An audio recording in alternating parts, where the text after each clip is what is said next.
नमस्कार दोस्तों, आप सभी का एक बार फिर से स्वागत है हमारे चैनल जतिन लाइफ स्टाइल में। आज सुनते हैं बुधवार की व्रत कथा। संतापुर नगर में मधुसूदन नाम का एक व्यक्ति रहता था। वो बहुत ही धनवान था।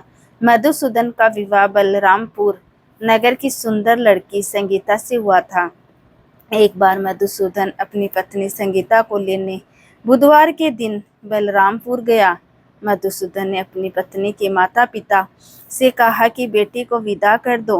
माता पिता ने कहा, बेटा आज बुधवार है, बुधवार को किसी भी कार्य के लिए यात्रा नहीं करते। लेकिन मधुसूदन नहीं माना। उसने ऐसी शुभ अशुभ बातों को ना मानने की बात कही और फिर उसने अपनी पत्नी को लेकर बैलगाड़ी से यात्रा प्रारंभ कर दी। 2 कोस की यात्रा करने के बाद उसकी गाड़ी का एक पहिया टूट गया और वहां से दोनों ने पैदल ही यात्रा को शुरू किया।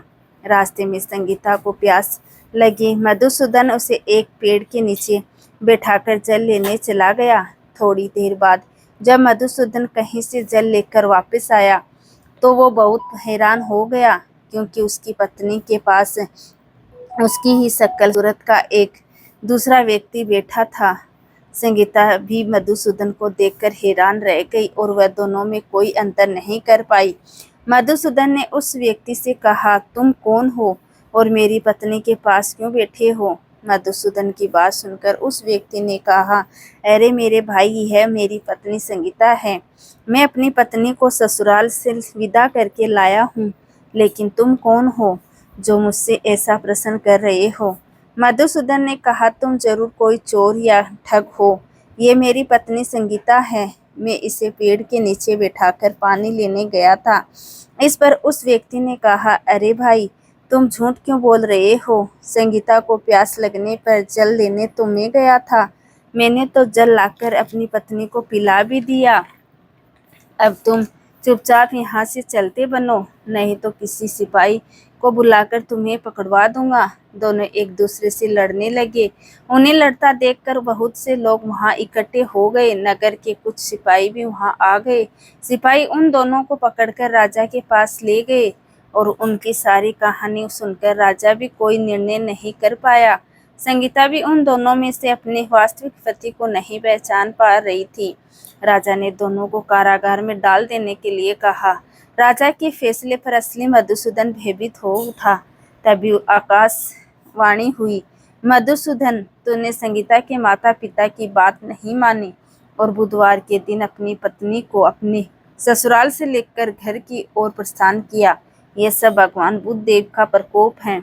मधुसूदन ने भगवान बुद्ध देव से प्रार्थना की कि हे भगवान, मुझे क्षमा कर दीजिए। मुझसे बहुत बड़ी गलती हुई है। भविष्य में कभी ऐसा नहीं करूँगा। मधुसूदन के प्रार्थना करने से भगवान बुद्ध देव ने उसे क्षमा कर दिया और तभी दूसरा व्यक्ति राजा के सामने से गायब हो गया। राजा और दूसरे लोग इस चमत्कार को देखकर हैरान रह गए। भगवान बुद्ध देव की इस अनुकंपा से राजा ने मधुसूदन और उसकी पत्नी को सम्मानपूर्वक विदा किया। दोनों संतापुर की ओर चल दिए। मधुसूदन और उसकी पत्नी दोनों बुधवार को व्रत करते हुए आनंद पूर्वक अपना जीवन बिताने लगे और इसी तरह है भगवान बुद्ध देव की कृपा से उनके यहाँ खुशियाँ बरसने लगी। और इसी तरह जो भी विधि पूर्वक बुधवार का व्रत करके कथा सुनते हैं, भगवान बुद्ध देव उनके सभी कष्टों को दूर करते हैं। तो ये थी आज की कथा। कैसी लगी आपको आज की ये कहानी? कमेंट बॉक्स में ज़रूर बताएं और ऐसी और कथाओं के लिए मेरे चैनल जतिन लाइफ स्टाइल को सब्सक्राइब करना ना भूलें। धन्यवाद दोस्तों।